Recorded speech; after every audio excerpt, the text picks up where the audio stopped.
What's going on, guys? This is another video regarding the M48 DC audio. I'm gonna do this install this week. It's going in the Suburban. I told you I do have a couple other installs I'm doing. I'm doing my other SUV, and then hell, I might do a third one, I don't know. This one I'm doing the M48. I got the ZV5 over there. I'm probably gonna put this 5K on that. For the M4, I'm doing, I got SUNDOWN amps. I got a SUNDOWN 4000 and a 50.4 that I already had. Those are going on the highs. This is the subwoofer box. It's got a nice 6-inch port. The plexiglass. It's got recessed subwoofer cutouts. It's tuned to 36 Hertz. It's 2.5 cubic foot net after woofer and port displacement. So it should slam really hard. I'm gonna put LEDs, an LED strip inside the box. I got neon green, neon blue, and neon purple. Let me know what you guys think. What color should I do? I'm leaning towards the green. I think that would look best on the woofer, or the blue. I was probably gonna do the purple on the ZV5. Let me know what you guys think. I got another box coming for that. I'll do another video on that. These amps are Korean. They are better quality amps than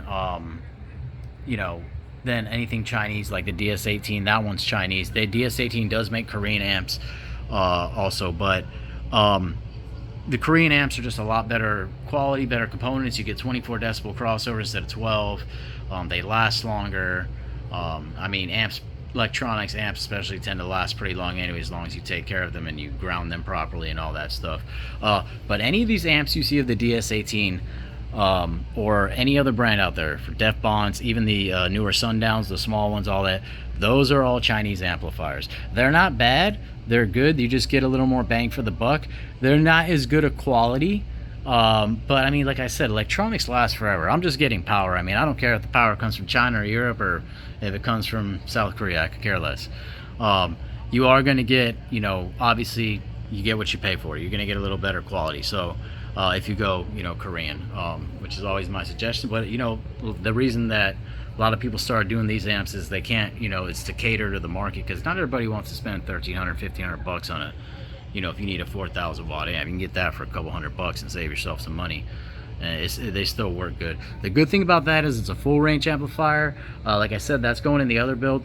And being that it's full range, if you want to run a bunch of hybrids, or you're a mids and high guy, that you like all that in the doors, you want 4, 8 inches in the door, mids or hybrids, that's a good amp to use, because you can run, you could run them all, a lot of speakers off one amp if you wire them all at 8 ohms, anyway, so I probably wouldn't get the 5K though. I'd probably step it down a little. So for the highs, I got these DS18s. The Suburban takes 6x9s in the door, in the front, and then 6.5s in the back. They're coaxial 3-way. I've never had DS18. I read what they're made of. I read all the specs. I looked at them. We'll find out. If they're not good, they'll just get taken out. I got for the dash, I got these 3.5-inch MB quarts. I haven't had MB quarts since I was back in like my late teens, early 20s. So I'm not sure. I remember they sounded great, so I don't think there's going to be any issues. And they're just in the dash. They're not going to be like running real heavy. For the radios, I got 2 radios for the builds. I don't know which one I want to put in the Suburban. I'm leaning towards the Alpine, but I might go with the Pioneer. I've never had an Alpine, so let me know, you guys. If you guys have had Alpine, let me know how you like it as far as sound quality versus Pioneer. I know I like the Pioneers way better than the Kenwoods, just my personal preference. I had a Kenwood Exelon and I slapped in a Pioneer, and literally just changing the radio, no amps, no nothing, made a whole difference in the system. The Pioneer, if you want to look it up, is a 4660 NEX, not 4600, 4660. It has a micro HDMI input, so does the Alpine. The Alpine has a regular HDMI input. You can, on that Pioneer, you can mirror your phone on there, so if you want to watch videos, whatever, or you could use like a USB-C to HDMI out, or if you want to put an Xbox in there, you do have the HDMI input. It is a 7-inch, so it's going to be a little more flush, a little cleaner, not as flashy as the Alpine.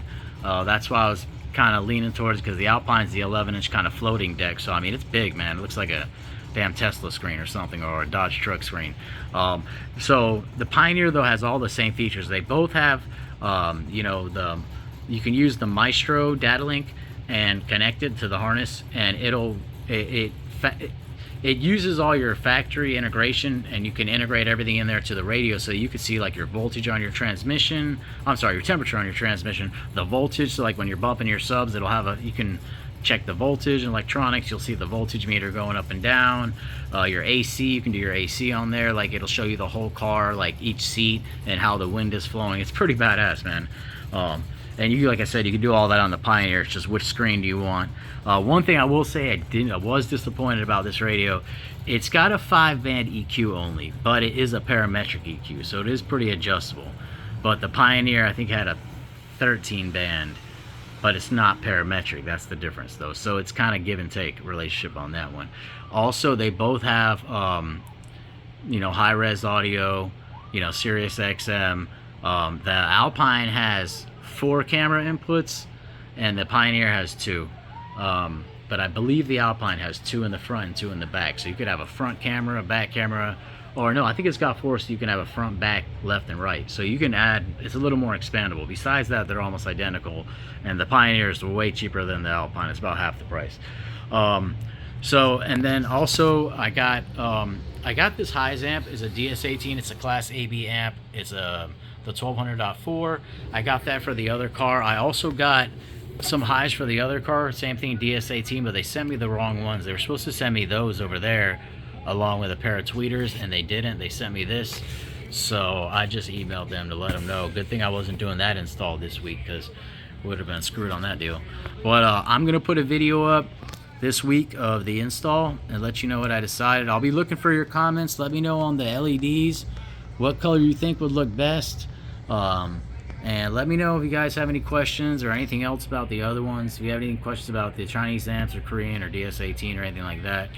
And I know the damping factor on these amps is going to be way higher than this. I think this is like 200. I think that one's like 350 or 400. I'm not positive. I think it's either 350 or 4 though, for sure. So it should really move the 8s really nice. And then make sure you guys like the video and subscribe. I'm going to go ahead and post the other one, and I'll let you guys know, and I'll keep you updated as I go. Thanks a lot. Have a good day.